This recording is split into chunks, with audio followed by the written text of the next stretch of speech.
My fiancée, Clara, the woman I had been with for years, left me for another man and sent me away to live in the quiet solitude of the countryside. 3 years passed. Then one day she reappeared with him in tow, ready to bring me back. She looked at me, her expression a mix of impatience and disdain, and said, "It's been 3 years. Surely you've learned your lesson by now." She added, almost as an afterthought, "This is for your own good. If you don't learn to control that temper of yours, you can forget about ever marrying me." I suppose anyone watching would have expected me to break down, to tell her about the lonely days and painful nights of the last 3 years, to beg her to take me back. Instead, a calm smile found its way to my face. "I'm sorry, miss," I said, my voice steady, "but I'm already married." I had just finished a day of filming and was walking back toward the old Vance family estate when I saw them. A line of expensive, gleaming cars was parked along the road outside the gate, the kind I hadn't seen in this sleepy part of the country for a very long time. As I got closer to the house, I could hear the sound of voices and laughter drifting from the yard. "It's been 3 whole years. I wonder what's become of that Leo. He's probably just a simple country boy now, don't you think?" "A master of the house? Please, he was just an orphan Mr. Vance took in. He acted like he owned the place." "Exactly. He's not a Vance by blood. If it wasn't for their charity, he'd be begging on the streets." "Leo always had such a bad attitude.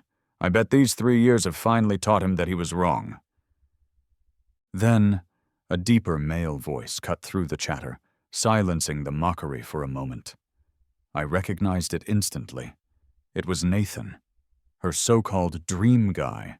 3 years ago, after his own father passed away in an accident, Clara Vance brought him into her family's home, and I was the one sent away. I remember what she said to me then, her voice sharp with disappointment. "Nathan just lost his family, and you're still so cruel to him. He's always been nothing but kind to you. Don't you have any compassion? When you learn to behave, when you mature a little, I'll let you come home. Otherwise, you can just stay here." She had framed it as a kindness.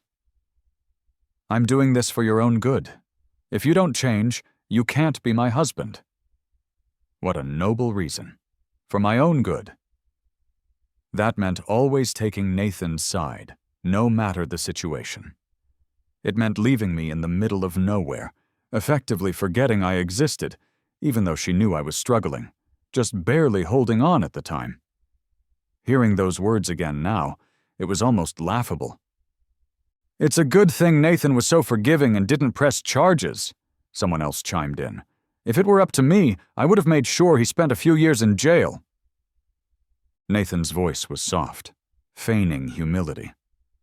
"Leo is still technically part of the Vance family." "Nathan, don't feel bad. That fool got what he deserved," a woman's voice assured him. "What do you all think he'll do when he sees us?" "Isn't it obvious? He'll probably burst into tears, get on his knees, and beg Clara to take him back." Clara let out a cold, dismissive sound. "It's been 3 years. Even a stray dog would have learned its place by now. If he hasn't, he can stay here and rot." A chorus of laughter and agreement followed. "In that case, I kind of hope he hasn't learned his lesson. Then I'll never have to see his face again." "Yeah, just looking at his pathetic, desperate expression is nauseating." "But aren't you two still engaged?" a voice asked, a hint of confusion in it. Nathan's head turned toward Clara, his eyes filled with a hopeful light. "The engagement, that depends on his behavior," Clara replied. Nathan looked away, a flicker of disappointment crossing his face. It was at that moment that I couldn't hold it in any longer. I started to laugh. I didn't bother to stifle the sound. It carried on the light breeze, startling a few small turtles that were sunning themselves in the courtyard.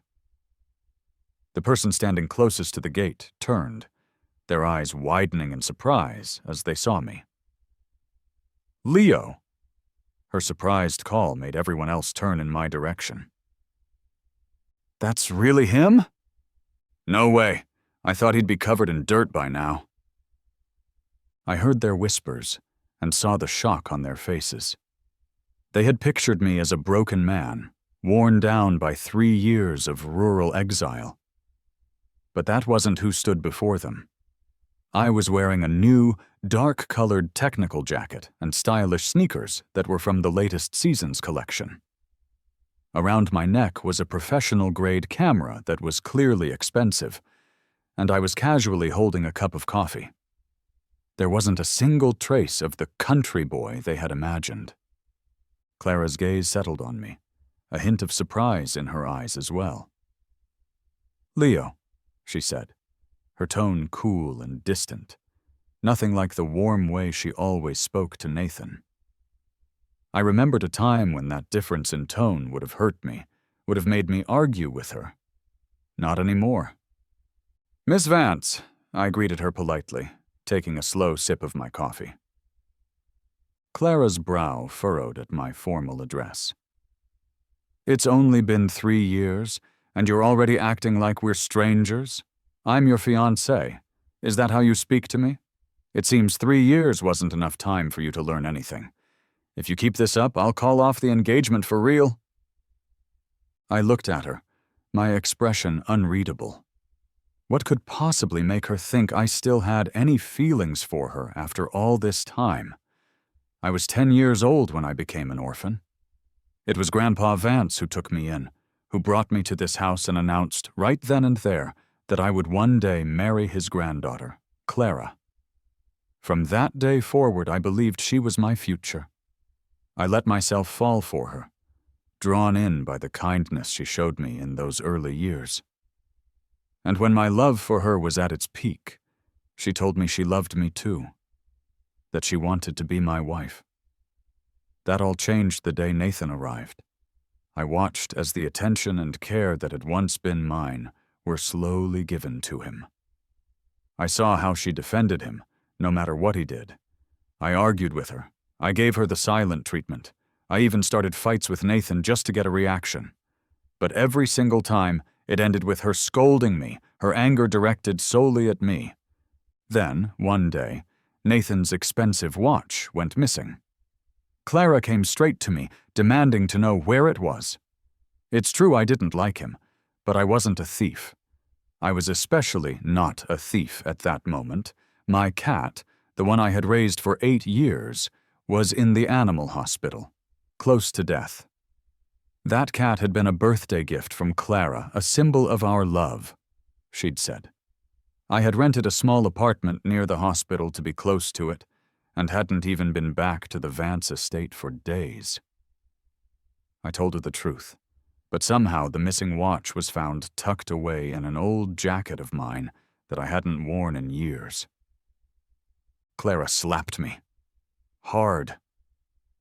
Then, she took the beautiful jade bracelet my parents had chosen long ago as a wedding gift for my future wife, and she smashed it on the floor. Staring at the shattered pieces, something inside me broke too. I flew at Nathan in a blind rage. In the ensuing chaos, he fell down a flight of stairs. After that, Clara sent me away. And my cat. It didn't make it through that summer. My silence seemed to make Clara even more impatient. Just as she was about to say something else, I calmly raised my left hand, showing her the simple, elegant ring on my finger. "I'm sorry, Miss Vance," I said again, "but I'm already married." The moment she heard my words, Clara's frown deepened. Nathan immediately stepped forward, putting a comforting arm around her shoulders and looking at me as if I were a misbehaving younger brother. "Leo, you shouldn't lie like that," he said with a small chuckle. "Clara told me she cut off all your financial support. How have you been getting by? You're still young. You shouldn't let some woman with bad intentions take advantage of you." As he spoke, Clara's eyes finally dropped to my clothes, and her expression turned icy. She was clearly remembering that she had, in fact, left me with no money. To them, without the Vance family's support, I had no right to be dressed so well. Their friends were all looking at me with sneering, judgmental eyes. "Leo, did you find yourself a wealthy older woman to support you?" one of them asked mockingly. "Out here in the country? Did some lonely widow from the village take you in?" Clara's face immediately darkened, her eyes flashing with anger as she glared at me. "Leo, have you no self-respect?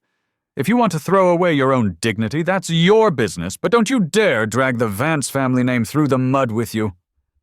From her tone, it was obvious she believed I had sold myself to some rich woman.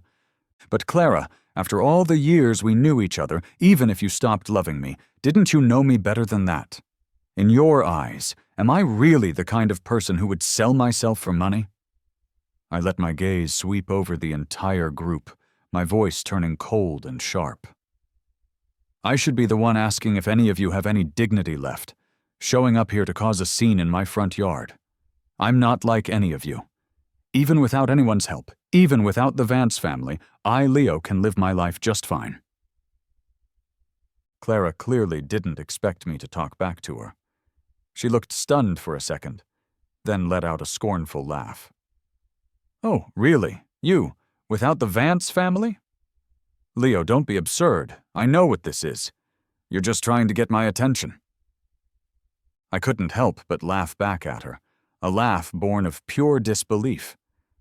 Does she not understand plain English? Get your attention? You really think you're that important? And with that, I threw the rest of the coffee from my cup directly at her. She wasn't expecting it, and the dark liquid splashed across her perfectly made-up face. "Ah, Clara!" Nathan cried, rushing to pull her into his arms. But she shoved him away forcefully, wiped the coffee from her face, and raised her hand to slap me. I took a quick step back, a sneer on my face. "What? Is the Vance princess going to resort to hitting people again?" Her hand froze in the air. She took a deep, steadying breath. "Leo, you're really something else now, aren't you? Fine. You can stay out here for the rest of your life." With that, she turned and stormed away. The main actress had left the stage, and all the supporting characters who had come to watch the drama quickly followed her. Nathan was the last one to go. As he walked past me, he leaned in and whispered, "Leo, thank you. If it weren't for you, Clara would never have realized how good I am to her." I didn't bother to reply. The things you're so proud of are just the things I threw away. If you enjoy picking up my scraps, be my guest. After they were all gone, I picked up the bag of groceries I had set down and walked to the house directly across the street from the old Vance estate. Inside, a woman was in the middle of a video call. When she saw me walk in, she quickly muted her microphone and ran into my arms, a bright smile on her face. "You took so long, I'm starving." I smiled and held her close. "I've been working hard all day, and you didn't think to make me a nice meal as a reward?" The woman wrinkled her nose playfully. "But I don't know how to cook. How about some instant ramen instead?" I turned her around to face me and gently pinched her nose. "You little liar! When have you ever cooked a meal in this house?" "I heard some noise outside earlier," she said, her expression turning more serious. "What was going on?" Thinking about what had just transpired, my mood darkened slightly. Clara was here. She said she came to take me back. I taught her a lesson instead. Hearing this, her eyebrows furrowed. "That Clara, it's good you put her in her place. Someone needs to teach her some manners." I raised an eyebrow, studying her reaction. "That's all?" She just smiled, her fingers beginning to trace light circles on my chest. "I know all about your history with her. Of course, I get a little jealous sometimes. But you're here with me now, and that's all that matters." As she spoke, her lips brushed against mine. Her kiss was soft and gentle, slowly melting away my frustration and pulling me deeper into her warmth. The next time I saw Clara was about a month later at my best friend Daniel's engagement party. He had driven all the way out to the countryside just to give me the invitation personally. I couldn't refuse, so I agreed to go. It wasn't a surprise to see Clara and Nathan there. The moment Daniel saw them, he protectively pulled me behind him, like a hen guarding a chick, and sent his fiancée Sophia to intercept them. Sophia was also one of Clara's friends, so it made sense. Daniel then dragged me away to a quiet corner. "Leo, man, I'm so sorry. I completely forgot they would be here." I just smiled and shook my head. After so many years living with the Vances, our social circles were bound to overlap. It was perfectly normal for them to be at the same event. "It's fine. I stopped caring about all that a long time ago," I reassured him. "Besides, I'm married now." Daniel froze, his eyes widening in complete shock. "You're married? Since when? And why am I just hearing about this now?" "About 6 months ago." He stared at me for a long moment, and then a huge grin spread across his face. "That's my guy. I knew it. Someone like you is never going to give up on life just because of one bad apple like Clara. That's how it should be. A woman like her is not worth it." He playfully punched my chest, and I knew he was genuinely happy for me.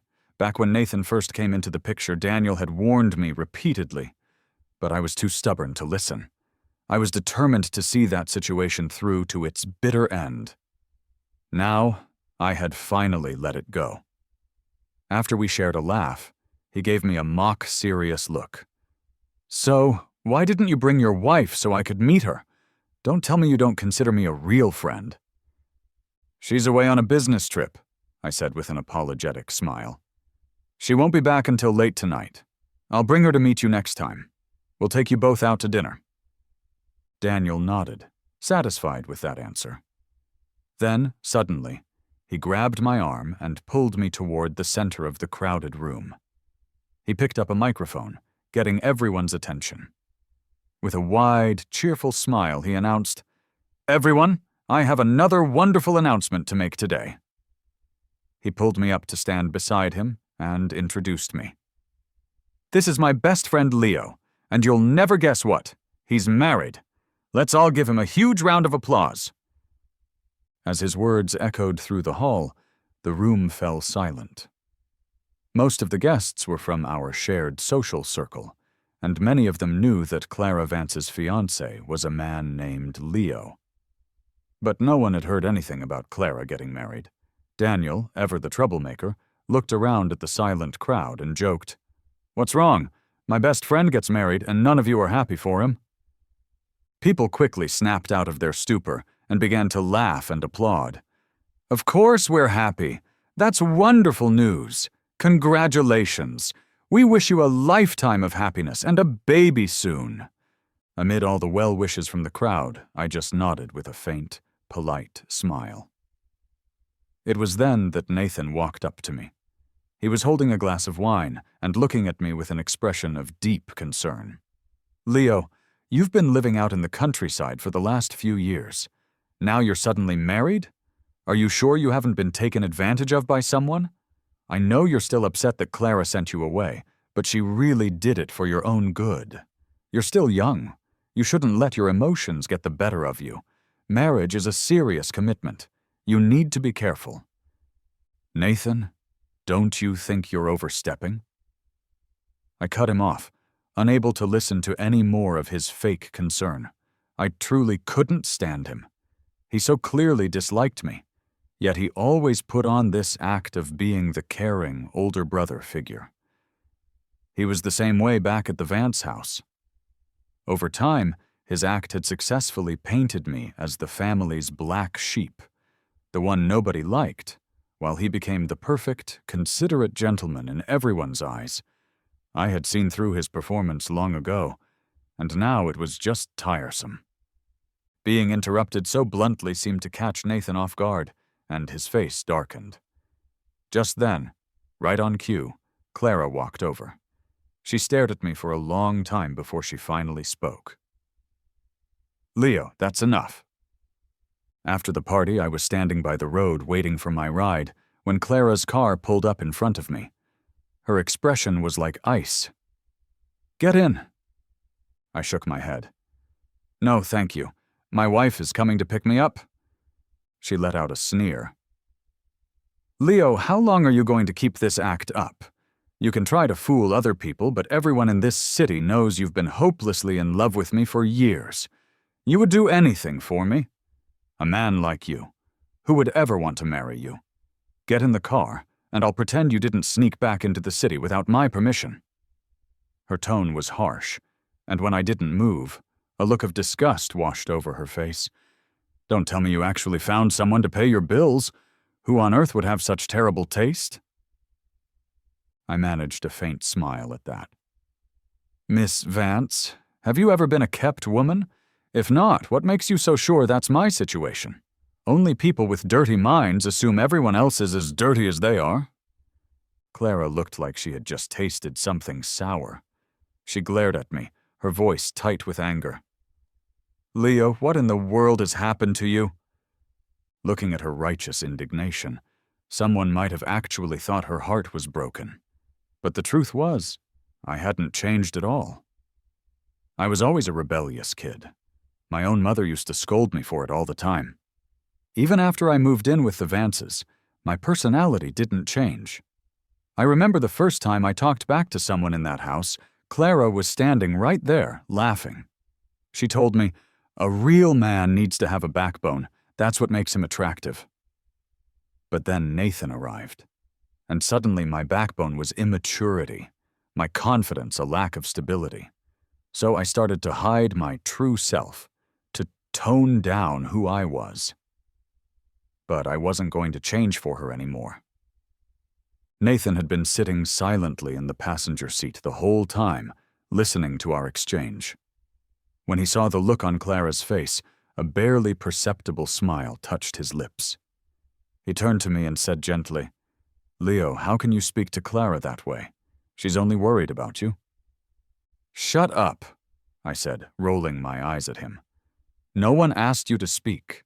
Your silence won't be mistaken for an inability to talk. This is between me and Clara. What does it have to do with you?" Nathan was left speechless, a look of clear embarrassment on his face. Just then, a bright pink sports car pulled up smoothly behind Clara's. Without giving either of them another glance, I walked over and got in. Over the powerful roar of the engine as we pulled away, I could just make out the sound of Clara shouting angrily behind us. That night, I got a call from a number I didn't recognize. When I answered, it turned out to be Maya, Clara's best friend. "Leo, what are you doing?" she asked. I turned down the music playing in the background. "Putting the baby to bed." There was a short pause on the other end of the line, then a confused question. "Putting a baby to bed? Like a real human baby?" I nodded, even though she couldn't see me. "What other kind of baby would it be?" Maya's voice rose in disbelief. "Don't play games with me. Clara was never pregnant, so how could you possibly have a child?" I replied calmly, "It's not like Clara is the only woman on the planet who can have a child with me." Maya's voice went up another octave. "No way. So you really did get married? And you have a kid?" I asked her in return, "Why? Am I not allowed to get married and have a family?" "It's just, I thought you and Clara were engaged this whole time, and you were always so obsessed with her. How could you just suddenly be married? You're making this up, right?" I laughed. "Why did everyone think I was lying? Marriage isn't something to joke about. I would never use it as a prank." "It's real," I said after a moment. "When we have the wedding ceremony, I'll make sure you get an invitation." As soon as I said that, I heard a burst of commotion in the background on her end, and then the call disconnected. I didn't think much of it. Clara's so-called friends, most of them, had always thought I wasn't good enough for her, even when we were happy together. After Nathan arrived, their disdain for me only intensified. I had lost count of how many times I'd overheard them speaking ill of me. A minute later, my phone rang again. It was Clara. I knew it would be. The second I answered, before I could even say a word, she started yelling. "Leo, you tell me right now that child isn't yours!" I couldn't help but chuckle. "Are you being serious right now?" Clara's voice grew even louder, practically a shriek. "Leo, I'm warning you. Say that child is not yours." She was screaming so loudly that even without the speakerphone on, I was sure anyone in the room with me could hear her. I pulled the phone slightly away from my ear and said coldly, "If that's the only reason you called, then I'm hanging up." "Did you not hear what I said? Where the hell are you right now?" After knowing Clara for so many years, I was used to all of her moods. Her yelling didn't bother me in the slightest. She continued to rage on the other end of the line. Suddenly, the phone was gently taken from my hand from behind. Then, I heard Isabel's soft voice. "Leo is about to go to sleep with me now. If you have something to say, you can say it another time." Without waiting for a reply, she ended the call. I turned my head and was met by a pair of sparkling, mischievous eyes. She jumped into my arms, rubbing her face affectionately against my neck. She still smelled of the fresh, peach-scented shower gel she used. "You'd better work harder," she whispered, "or you won't have any babies to put to bed next time." I cupped her bottom and laughed. I was just making that up. Isabel kissed me lightly on the lips and murmured, "It won't be made up for long." 3 days later, I returned to the Vance family home. Isabel and I went together to visit Grandpa Vance. He was the one who had brought me into this family so many years ago, and he had always treated me like his own grandson. Unfortunately, his health had been getting worse over the last few years, and he spent most of his time overseas receiving medical treatment. He had returned home this time to celebrate his 80th birthday. I had heard he would be leaving again right after the party. After we had spent some time with Grandpa Vance, Isabel received a call and stepped out into the back garden to take it. I waited for her in a quiet corner of the large living room. "I didn't think you'd ever come back." I turned at the sound of the voice. Clara had somehow walked up right behind me. Her beautiful face was cold and severe as she stared at me. I ignored her expression and smiled. "Of course, I came back. It's Grandpa's birthday. I also brought my wife to meet him." Clara looked at me with icy contempt. "What is it now? Have you come up with some new way to annoy me? Did you spend the last 3 years in the countryside just plotting ways to make me angry? Let me be very clear. Stop dreaming. I will never marry you. I'm going to tell Grandpa right now that we are canceling our engagement." She glanced around as if looking for someone. "What? You didn't bring that illegitimate child some old woman gave you? You honestly make me sick. Get out of the Vance house right now." Just as she finished speaking, a soft, almost lazy voice drifted over from the garden entrance. "My, the eldest daughter of the Vance family certainly has a high opinion of herself. I had no idea this entire estate was under your personal command." Clara's body went rigid. She turned stiffly towards the source of the voice. "Aunt." Isabel walked gracefully over to me, took my hand in hers, and looked directly at her niece. "I don't think I'd dare let you call me aunt, especially after you just tried to throw your uncle out of the house." Clara's face went completely white. Her eyes darted down to our intertwined hands, and when she spoke again, her voice was unsteady, almost a stammer. You said he's my uncle?" "Leo, and you?" Isabel gave her a cool, dismissive glance, her tone becoming sharper. "He is your uncle, and is that how you speak to him, calling him by his first name like that?" Clara's face turned a deathly shade of pale, but she recovered her composure surprisingly quickly. In fact, for the rest of the family dinner, her expression was perfectly calm, as if our earlier confrontation had never happened. After the banquet was over, Isabel went to get the car while I waited for her by the front gate. As I stood there, Clara suddenly appeared and pulled me into a quiet, shadowed corner of the driveway. Her gaze was like ice, her voice laced with a bitter, suppressed anger. "Leo, you did this on purpose, didn't you? You and my aunt. You're putting on this act just to get back at me, aren't you?" I looked at her, my expression calm. "You're overthinking things. If this was just an act, I would never have brought her here." After all, back when Clara's parents had divorced, things between the two sides of the family had become incredibly hostile. If it weren't for me, Isabel never would have willingly set foot in this house again. More importantly, Grandpa Vance had always been genuinely kind to me. No matter what, I would never lie to him about something so important.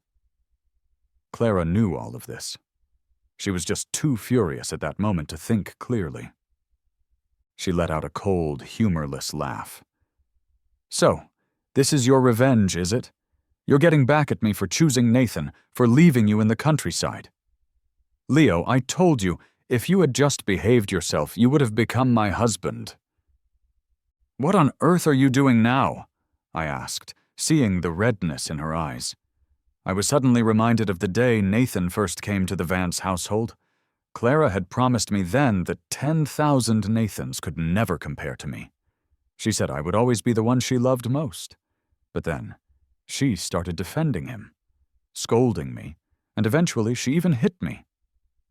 To this day, I can still hear the sharp, sickening crack of that jade bracelet shattering on the floor, a sound that mirrored my own heart breaking into pieces. I looked away from her, my gaze settling on the brightly colored flowers blooming in a nearby garden bed. "Clara, the moment you chose to stand in front of Nathan to protect him, that was the moment you should have known it was over between us. I'm not the kind of person who can just forgive and forget something like that. We're like that broken bracelet. Once shattered, we can never be whole again. Now I'm married to Isabel and you have Nathan. We should both just move on with our lives." A flicker of some unreadable emotion crossed Clara's face. She was quiet for a moment before she finally said, "Leo, are you really this cruel? I do have feelings for you, I really do. I felt sorry for Nathan. He lost both of his parents." Her voice trembled as if she was struggling to hold back tears. At that, I let out a bitter laugh. "So, Nathan is to be pitied because he lost his parents? What about me? I lost both of my parents when I was 5. The grandfather who raised me died when I was 10. Wasn't I pitiful too? How could you be so biased? If you truly cared about me, how could you leave me alone in the countryside for 3 whole years without a single visit or phone call?" I looked her directly in the eye and asked quietly, "Clara, do you even remember why I came to live with the Vance family in the first place?" Her body stiffened, and her face went pale. She opened her mouth as if to say something, but no words came out. I didn't wait for a response. I just rolled up my sleeve and showed her the faint, white scar on my arm. "You probably don't know this, but after you sent me away, I fell into a deep depression. I tried to end my life several times. There were so many moments when I was sure I wouldn't make it, but somehow I survived. And then I met someone who truly loves me." Just then, the bright headlights of a car swept across the driveway. It was Isabel. "She's here," I said. "I have to go." Clara lowered her head, saying nothing. I pulled my arm from her grasp and walked away. It wasn't until the car was a good distance down the road that I received a text message from her. It read, "Leo, you once told me you would only ever marry me in this life." Yes, I had said that.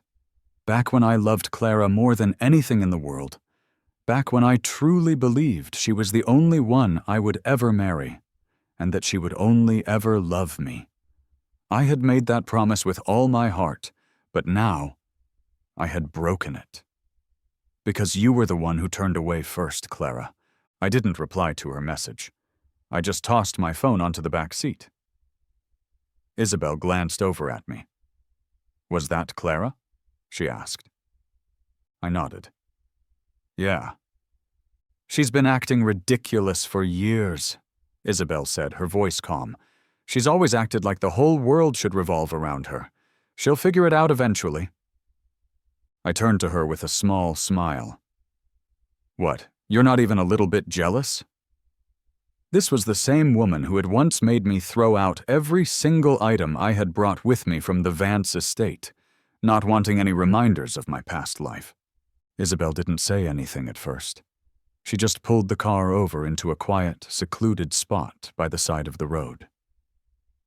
Then she turned to me, bit my lower lip gently, and said in that sharp, sultry voice of hers, "What can I do? I fell in love with you.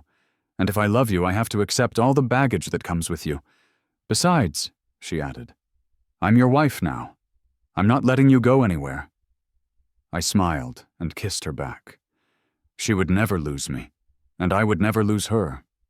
After that day, I didn't see Clara for a while.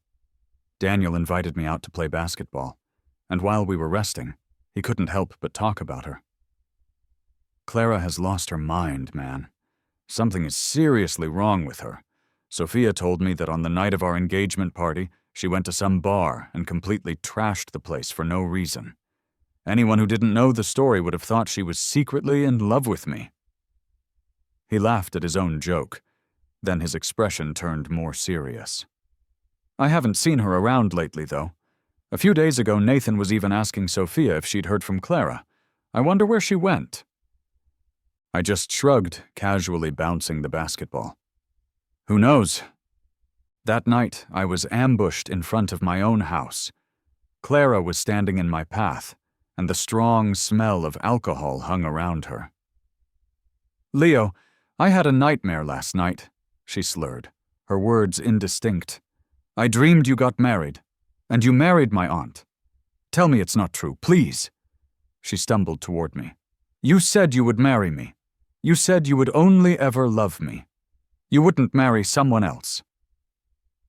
I stared at her silently and pulled out my phone to call Isabel. Before the call could even connect, she lunged forward, snatched the phone from my hand, and slammed it onto the pavement. Her eyes were bloodshot. "Leo, say it! Say you only love me! Say you'll only ever marry me! Say it! Say that you and Isabel are just lying to everyone. Say it's all fake, okay?" She slowly sank to her knees in front of me, her voice trembling and desperate, as if she were begging for her life. I had never seen this side of Clara before. It was almost as if she really did love me. In the past, if she had been this upset, I would have immediately pulled her into my arms and comforted her. But now, everything was different. I looked down at her, my voice devoid of emotion. "Clara, if you want to play the part of the heartbroken lover, go find Nathan. I don't need this." Her head was bowed, and I couldn't see her face. It was a long time before she spoke again, her voice quiet and hoarse. "Leo, I know I was wrong. I went to the countryside these past few days. I visited all the places you lived during those 3 years. I even found and spoke to your old therapist. I know how much I hurt you. But if you can give me one more chance, I want to make it right. I'll go anywhere with you, somewhere nobody knows us, just the two of us. I'll be the woman who loves you more than anyone else in the world. Please, Brother Leo." Hearing her call me that name made my heart give a small, involuntary jolt. Ever since Nathan had arrived, she had stopped calling me that. It had just been Leo, spoken with a cool distance. Now, hearing it again, it brought me no joy at all. "No," I said simply. "What we had is over. It's like that jade bracelet. It shattered a long time ago." With that, I stepped around her to leave. She grabbed my hand, not saying a word, but I could feel it trembling. I ignored her. My attention was focused on the person walking toward us from the house. A slow smile spread across my face. Isabel approached, her expression like stone. The first thing she did was forcefully pull Clara's hand off my arm. Then, she hauled Clara up from the ground and slapped her hard across the face. "Clara, I'm letting this go for now because you are my niece. But don't let me see you again. and stop harassing my husband. Next time I won't be so polite." She wiped her hand as if cleaning it of something dirty, then came over, took my hand, and led me toward our house. Behind us, Clara collapsed onto the ground like a doll whose strings had been cut, not moving at all. After that night, she never came looking for me again. The next time I saw her was at a professional symposium. She looked much thinner, and Nathan was by her side. I gave them a polite, distant nod and went to find my seat without a word. As I was leaving the venue later, I could feel her eyes on me the entire time. During the intermission, Nathan sought me out. "Leo, since you're already married to Clara's aunt, can you please just stay away from her? Stop looking for excuses to be near her, all right? Do you have any idea what she's been through these last few weeks? She almost died because of you." I looked up and met his gaze. It was the same self-righteous, insufferable attitude he always had. I replied coldly, "Nathan, whatever she chooses to do has nothing to do with me. Besides, I was invited to this event by the organizers. I don't have the kind of influence to just show up uninvited." This symposium was hosted by a government agency. Only people who had made significant contributions in their respective fields were invited. Unless Nathan was a complete idiot, he should have realized I wasn't there by coincidence. His expression faltered as the implication sank in. He hesitated, clearly wanting to say more, but I wasn't Clara. I had no patience for his act. I added sharply, "And by the way, I am Clara's uncle by marriage. Since you're her friend, that technically makes me your elder. Did no one ever teach you how to speak respectfully to your elders?" His face went stiff. He wasn't stupid. He was just used to looking down on me, so used to it that he spoke without thinking. He bit his lip and hesitated, but he couldn't bring himself to call me uncle. When he saw me smiling slightly at his discomfort, his expression turned venomous. "Leo, what are you so proud of? You wouldn't be anything without Isabel. You think that makes you special? You only married her for her family's money. Don't think I don't know it." I didn't answer him. Instead, I looked past his shoulder. "Clara, perfect timing. Come and get your friend." Nathan flinched and spun around to find Clara standing right behind him, her face dark with anger. Flustered, he opened his mouth to try and explain, but before he could say a word, Clara grabbed his arm and dragged him forcefully toward the exit. As I watched them go, I felt a small pang of regret that he wouldn't be there to see me being invited onto the stage as one of the event's distinguished guest speakers. It meant he still didn't understand the most important thing. I never needed anyone else's support. I was my own. In the second half of the symposium, the organizers invited me to the stage to deliver a speech. The moment I stood up, I felt a pair of eyes fixed intently on me. The gaze followed me all the way to the podium. I didn't look for its source. I simply began my speech. "Hello, everyone. My name is Leo." When I finished my last sentence, the hall erupted in thunderous applause. I smiled faintly and looked out over the audience. By chance, my eyes met Clara's. There was a new expression in her gaze, something I had never seen from her before. It looked like awe, and maybe even admiration. I acted as if I hadn't seen her and turned my head away. When the event finally ended, she pushed her way through the departing crowd to stand in front of me. She looked at me for a long time before she finally spoke. "Leo, I never expected you to become someone like this." I looked back at her. "I actually owe it all to you," I said truthfully. 3 years ago, I was sent away, completely alone. During that first year, I fell into a deep depression. I even tried to take my own life. The last time I was hospitalized, I shared a room with a woman who loved to film everything. She told me she wanted to record all the beauty in the world so that her life wouldn't feel like a waste. Something about that changed me. I started filming things too, trying to capture anything beautiful I could find. Through my camera, I started discovering the richness of traditional culture and the beauty of forgotten crafts. I saw people who were fighting, just like me, to not be forgotten, to stay alive in a world that was moving on without them. That's how I started incorporating these elements of cultural heritage into my videos. At first, I just wanted to preserve them, because once something is truly forgotten, it's gone forever. But to my surprise, the videos gained an audience. I became a moderately successful content creator. A year after that, I met Isabel. She had fallen ill and had come to the countryside to recover. At the time, I was still living in the old Vance estate, filming small moments of daily life. One day, during a heavy snowstorm, she just appeared in front of my camera. She saw me filming her, but didn't shy away. Instead, she smiled. She said, "You must be that video creator. I'm Isabel. I've wanted to meet you for a while now." After that, we traveled the country together, exploring traditional arts and heritage. During a documentary we were filming about handcrafted phoenix coronets, I proposed to her.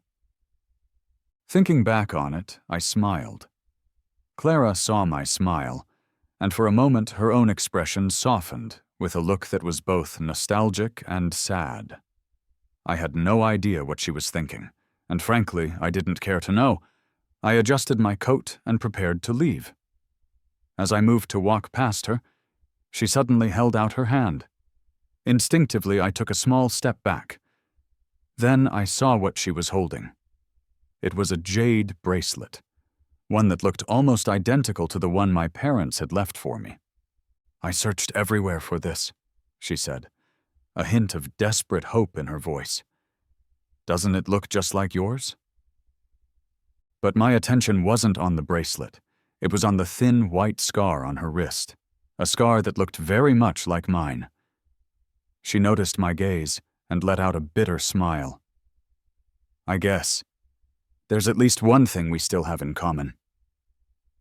I looked up from her wrist to her eyes. Then I sighed. "Clara, you know the truth. What we had ended 3 years ago. Everything you're doing now, it just feels like a burden to me. So please, stop appearing in my life." With every word I spoke, more color drained from her face. When I finished, I didn't look at her again. I just walked past her without a second's hesitation. Behind me, I heard the sharp sound of jade hitting the hard floor, followed by the muffled sound of someone trying to choke back a sob. From that day forward, I truly never saw Clara again.